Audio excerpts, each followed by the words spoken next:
What comes to mind when you hear the word Slavs? This, or maybe this. Modern culture is full of stereotypes that portray Slavs as tough and gloomy people. But in reality, that's not quite true, or rather, not true at all. There are a lot of myths about the Slavs. The most common one is that all Slavs are descendants of barbarians. But in fact, more than 1,000 years ago, Slavs were already building states with advanced systems of governance, social institutions, and rich cultures. Kievan Rus, the Novgorod Republic, and Great Moravia were in no way inferior to the medieval states of Western Europe in terms of their societal structures. Another common myth is that all Slavs are Russians. That's completely false. Slavs make up 13 different countries with a total population of around 300 million people. In some ways they're similar, but in many ways they're completely different.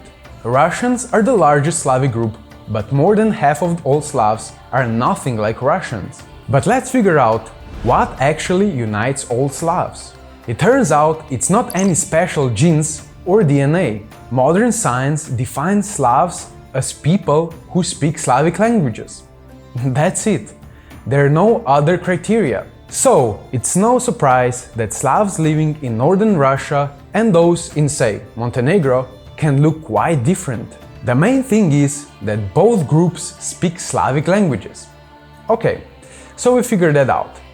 And you might be thinking, if they all speak Slavic languages, then they must understand each other pretty well, right? Nope, not at all. They all speak different languages. Some are more similar, some less. But for example, a Russian probably won't understand anything in a conversation with a Pole or a Slovene. So how did that happen? A long time ago, the Slavs began to split up and migrate, and eventually they formed three main branches: East Slavs, West Slavs, and South Slavs. As people spread out, the once unified Old Slavic language also began to change and divide. As a result, today we have the East Slavs, Russians, Ukrainians, and Belarusians, the West Slavs, Poles, Czechs, and Slovaks, and the South Slavs, Serbs, Croats, Bosniaks, Slovenes, Macedonians, Montenegrins, and Bulgarians. So there you have it, all 13 Slavic countries. Now, let's take a quick look at each of them. The East Slavs historically trace their roots back to a single ancient state, Kievan Rus, which existed from the 9th century to the 12th century. Its center was Kiev, and at that time, Moscow hadn't even been founded yet. The Mongol invasion later brought many hardships to these peoples. The Slavs living in what is now Ukraine and Belarus, trying to escape the Mongol invasions, came under the rule of the Grand Duchy of Lithuania and later the Polish-Lithuanian Commonwealth. Meanwhile, the Slavs in what is now Russia had to negotiate with the Khans of the Golden Horde and pay them tribute. Over time, Moscow became the center of power, and the Prince of Moscow took on the role of collecting tribute from all the Slavic lands. This marked the beginning of the history of Muscovy, which a few centuries later would grow enormously and become known to the world as the Russian Empire. This Russian Empire would come to include not only Ukrainians and Belarusians, but also large parts of modern-day Poland, which would be under Moscow's control for about 100 years. In 1917, the Russian Empire collapsed, brought down by the Bolshevik Revolution led by Lenin. Despite the communist declarations about freedom, equality, and brotherhood, in reality, they quickly used military force to restore the empire under Moscow's control, and the new state became known as the Soviet Union. Poland didn't become part of the USSR, but Belarusians and Ukrainians once again came under Moscow's rule. So, all the East Slavs, Russians, Ukrainians, and Belarusians lived in a single state under different names for about 350 years. This, of course, brought these peoples very close culturally, and their languages are quite similar. On top of that, most Ukrainians and Belarusians still speak Russian fluently, as it was the language of the former empire. Russia is the largest country in the world by land area, with a population of 140 million people. Its nature is incredibly diverse, from permafrost to subtropics, palm trees, and warm seas. The country is so vast that when it's evening in one part, it's already the next morning in another. Russian culture was especially rich in the 18th and the 19th centuries during the height of the empire. Famous writers, poets, artists, and musicians often had not only Russian, but also Ukrainian, Belarusian, and Polish roots. However, they all became part of world history as figures of one great Russian culture. Modern Ukraine is the largest country in Europe by land area after Russia, with a population of around 40 million people. Its capital, Kiev, is an ancient city with a rich history located on the banks of the Dnipro River. Ukrainians are known for their warmth, hospitality, and strong love of freedom. The country's history is a centuries-long struggle for independence and the preservation of its unique cultural identity. Ukrainian warriors, the Cossacks, made a major contribution to military strategy and guerrilla warfare tactics. Ukraine gained its independence for the first time quite recently, in 1991. Despite common myths, Ukrainians and Russians are not the same people. The further west you go, the more Ukrainians differ from Russians. Traditional clothing, cuisine, customs, and history, all of it shows that Russians and Ukrainians are distinct nations, though they share some similarities due to their geographic closeness. Belarus is located in Eastern Europe and borders Russia, Ukraine, Poland, and Lithuania. It has a population of about 9 million people. The Belarusian people have a very interesting history. For centuries, their lands frequently shifted from one center of influence to another. For a long time, they were under the rule of Vilnius, as part of the Grand Duchy of Lithuania, then under Polish control, and later came under Moscow's rule. Belarus gained independence for the first time, just like Ukraine, in 1991. Belarusians are known for their calm nature, hard work, and patience. The local mindset can be described as friendly, with a strong respect for family values and the nature of their homeland. The roots of the West Slavs, Czechs, Poles, and Slovaks go back to the time of Great Moravia, 9th century, and various medieval states of Central Europe. Historically, the West Slavs were caught between more powerful neighbors, who were rarely friendly. As a result of living next to such powerful neighbors, even the once mighty Poles lost their states for over 100 years. Their lands were divided between Prussia, Austria, and Russia. Still, the Polish people have much to be proud of. The world knows the famous Polish scientists Marie Curie and Nicholas Copernicus. And it was in Poland that the first constitution in Europe was adopted, 4 months before the French one. Today, Poland is one of the largest countries in Europe, with a population of about 39 million people. Its beautiful historic cities, Krakow, Gdansk, and Wrocław, are famous for their castles, cathedrals, and medieval landmarks. Poles are very hospitable and welcoming to tourists, and Polish cuisine is probably the most diverse and flavorful of all the Slavic countries. Catholic traditions are very strong in Poland, and churches are always full of people. The Czechs and Slovaks were once part of the Austrian Empire and later the Austro-Hungarian Empire.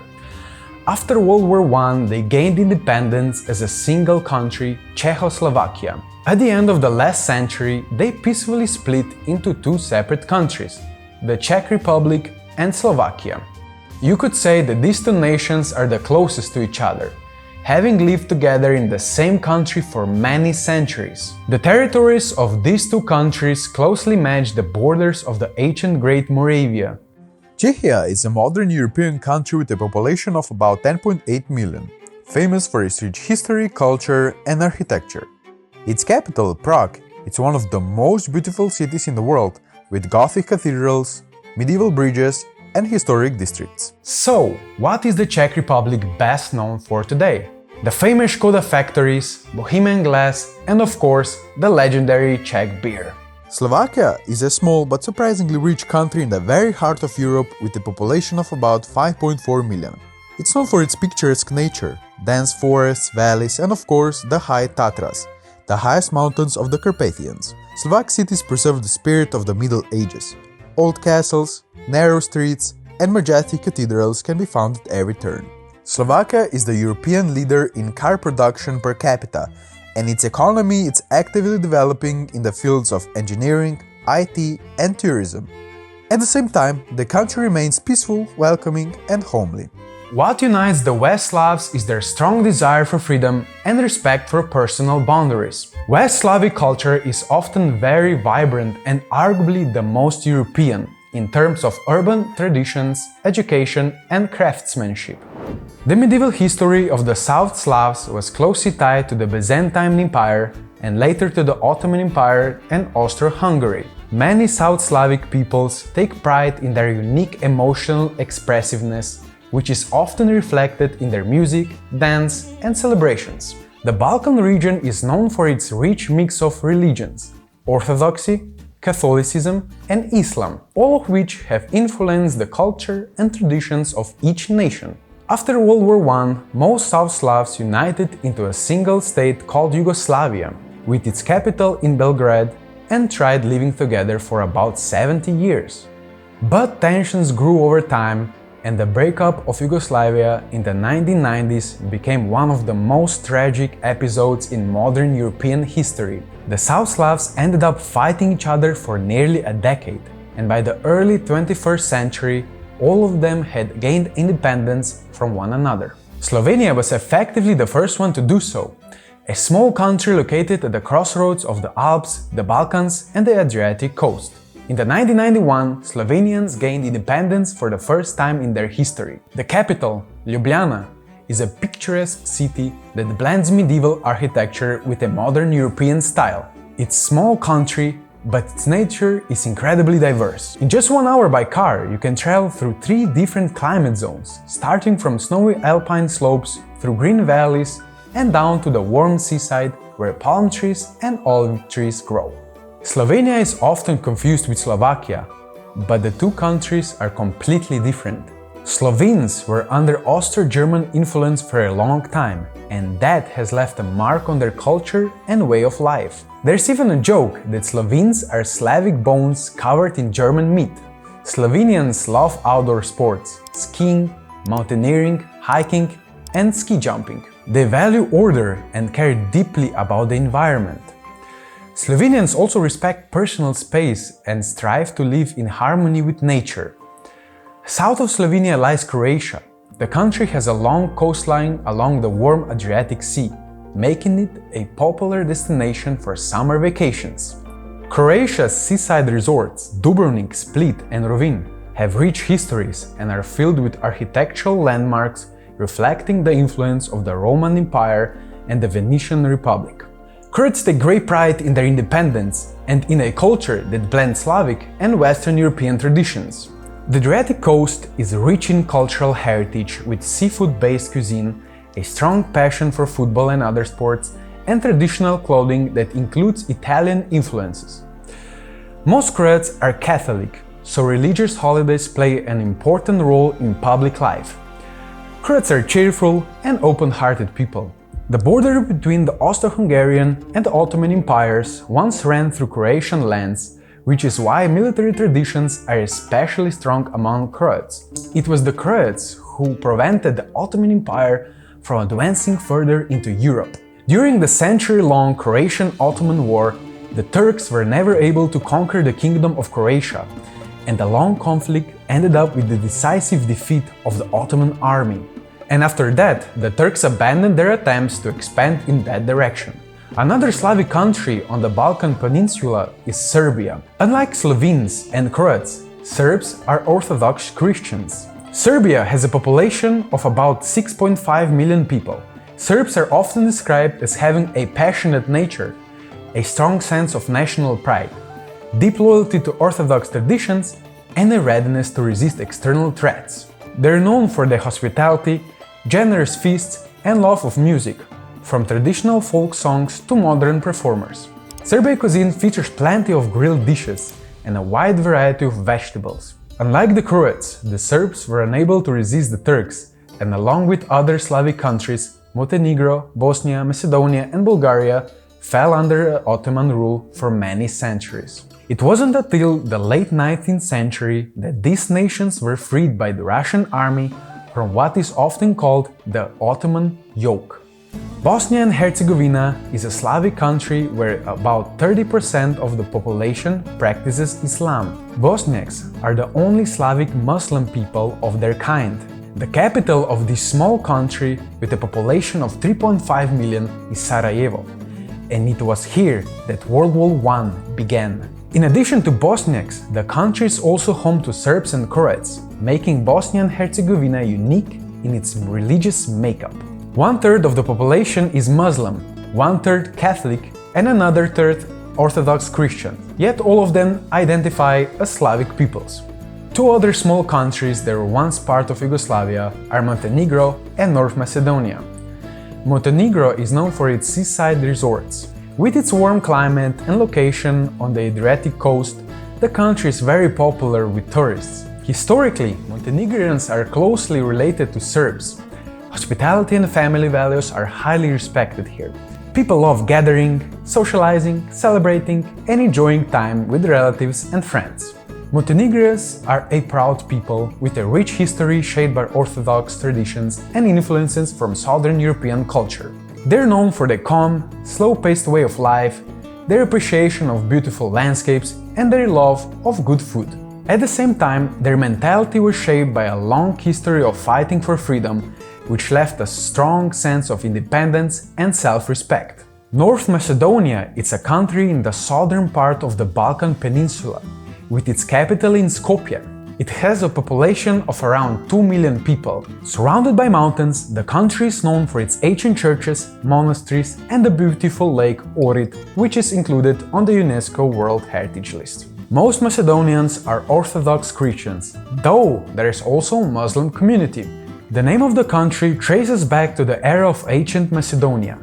This region was once part of the territory conquered by the legendary Alexander the Great. However, modern national identity was shaped by the influences of the Byzantine Empire, the Ottoman Empire, and the neighboring Balkan peoples.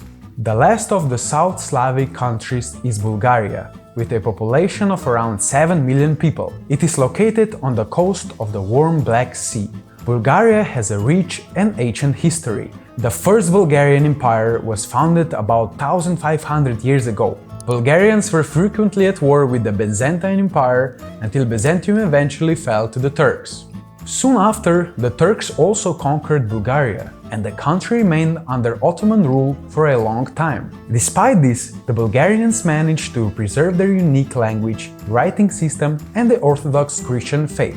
In fact, the Slavic written tradition began in Bulgaria. The Cyrillic alphabet, consisting of 33 letters, is used today by most Slavic countries. It was created by two brothers, the Christian saints Cyril and Methodius. So now you know that Slavs are a very diverse group of peoples, with different histories, different religions, and different traditions. Today, Slavs continue to play an important role in global politics and culture, and knowledge of their shared past helps them to find common ground and preserve their diverse cultural identity. Thanks for watching this video. Let us know in the comments what impressed you most about Slavic culture and what topics you'd like us to cover in future. Don't forget to subscribe and see you next time!